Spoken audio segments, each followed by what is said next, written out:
The States now, where an explosive book by the name of Inside the Wildest Battle for the White House has all these Biden insiders squealing like pigs about the extent to which they knew that this guy was a senile old man being propped up by the Manhattan Project of pharmaceutical products for the entirety of his rule and reign as President of the United States of America. Isn't it incredible? While he was still in the hot seat and even after Kamala had taken over, they were insisting, no, the guy's fine. He can do the job. Nothing to see here. But now that there's a book deal and money to be made out of it, oh, he was a walking disaster.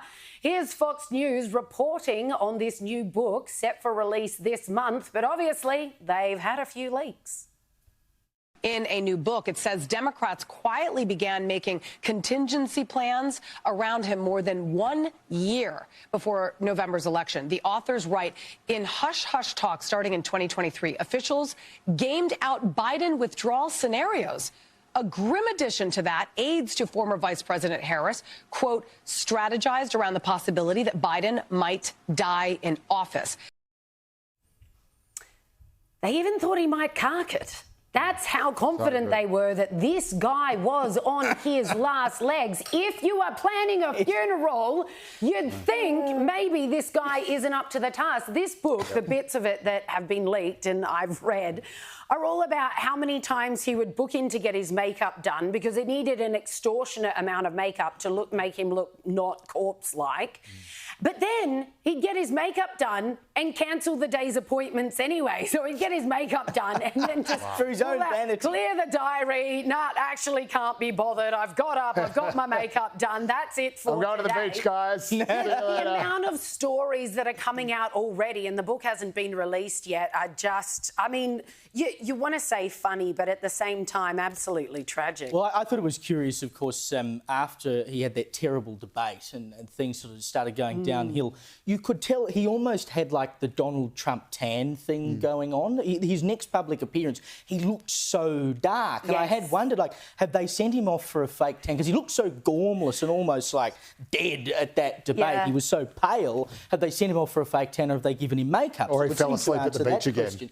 Yeah. But also, it makes me wonder, and we were having this discussion when that really bad debate against Trump happened last year, was all of that orchestrated in order to send 100%. Him out and make him look like a fool? If 100%. They were working that hard behind the scenes and they had little confidence he might even be able to get through his term, did they sort of put it all by the wayside before that debate and go, this is the way that will move him? I wish that were true, but I honestly don't think that they are that smart. I think they clearly, despite all their hysteria about Donald Trump being a threat to the free world, they did not, between them, have enough of a brain to actually put together the candidate who had the best chance of stopping him. The idea that you would wait until the last minute and then blow up Biden just to put in the candidate who performed worse. Well, they knew he could die any day. They had to replace him. No, but they should have done it beforehand. Like, if they were going to, they should have done it when there could have actually been a primary. Someone should have tapped him on the shoulder. Yeah. No one obviously had the guts. They were all too busy sucking up to him. No one had the guts to actually tap him on the shoulder and tell him to go. There are obviously all those reports they were trying to get Michelle Obama to do it. She didn't want to. But there's countless other, anyone but Kamala Harris, would have had a real fighting shot of winning that election, especially if they weren't stupid enough to prosecute Donald Trump in the first place. But every time they just made the wrong decision. Every fork in the road, they took the wrong turn until they'd backed themselves into a dead end. And all they had was literally the guy from Weekend at Bernie's and Kamala Harris, who, frankly, is probably not that much better than a corpse. No, but because the thing is that if they just left him there and run again and he'd won, she would have been second in line anyway. So if he did... Oh, that's right. No, they shouldn't have run either of them. This is the whole thing. She would have been up for it again. If you've got a bloke that you think is going to cark it, maybe you should just get him to resign.